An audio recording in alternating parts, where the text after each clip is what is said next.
Now I know why some of you look a little sleepy today. Because you were up all last night watching the planetary parade. Did you hear about this? Frank, you got to know about this, right? No, you retired from NASA. You don't care anymore. So it's a true thing, okay? So last night, and if you missed it last night, you've got 2 other nights. It's one thing for like 3 planets to align. It's something bigger if 4 planets align. It's even more exceptional if 5 planets line up in the sky. But 6? 6 is spectacular, yes? Now, lest you think I'm all making this up. Mercury, Venus, Jupiter, Uranus, Neptune, and Saturn. All lined up in the sky. Fascinating, yes? You really don't care, do you? But at the heart of it, very exceptional, once every 15 or 20 years, you get 6 planets to line up, and there is something breathtaking when you see everything kind of come together in a line. It creates a picture of beauty, and that alignment is so much better than the division that we hear about in the gospel today. Or in our first reading, getting stuck in the mud. And at the heart of God is really not the so to speak, the division that the gospel paints the picture of.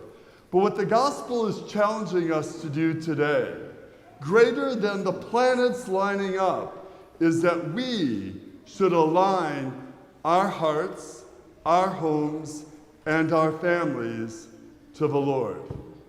And that's really the challenging message of the gospel. It's not that Jesus really wants father and son to fight or mother-in-law and daughter-in-law to fight against each other.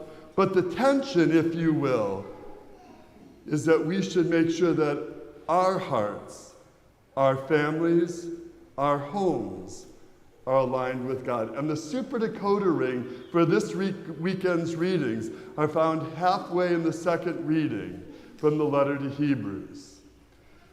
What is St. Paul saying in that message?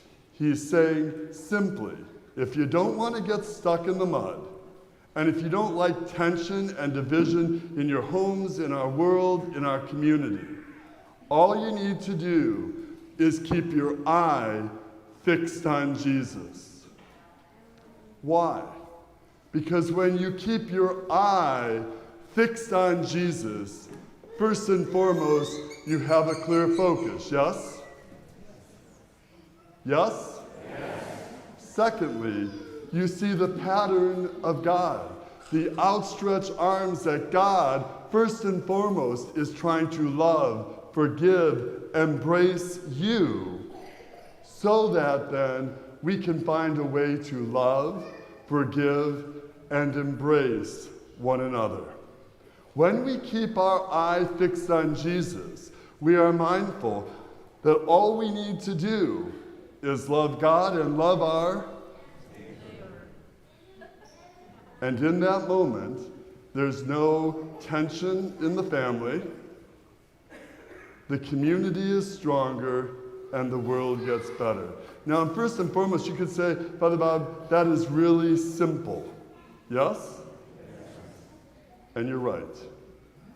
But that is the wisdom that St. Paul gives to us in our second reading to Hebrews. That you can choose to live your life in such a way where you keep getting stuck in the mud, or you can live your life in a way where there's tension and division in your own household, not to mention the bigger community, or we can keep our eyes fixed on Jesus. If we keep our eye fixed on Jesus, we have a clear focus. We're far less inclined to get distracted.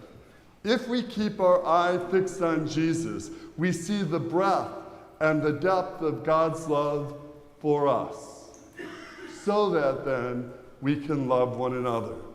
And when we keep our eye fixed on Jesus as our focus, all we need to do is remember that we need to love God and love our neighbor. And it's really that simple. Or we can get stuck in the mud, or we can live with all this tension and division that articulates all over the place. So my challenge for all of us, how do we walk into the week, maybe even the rest of our lives, keeping Jesus at the center, which will give us focus, which will remind us of the promises of God for us personally, so that we can find a way in our hearts to love God and love our neighbor. That brings me back to the planetary parade. Maybe it's a silly metaphor, but there's something beautiful when, in this case, the planets all align. Spectacular. And coded into the God's creation is that we should live in alignment, not in tension, not in division. And that doesn't mean we just ignore everything. It means we keep our eye fixed on Jesus. And in keeping our eye fixed on Jesus, we have our focus. In keeping our eye fixed on Jesus, we see the promise of God for us, so that in all of our choices, in all of our actions, we can find it in our hearts to love God and love our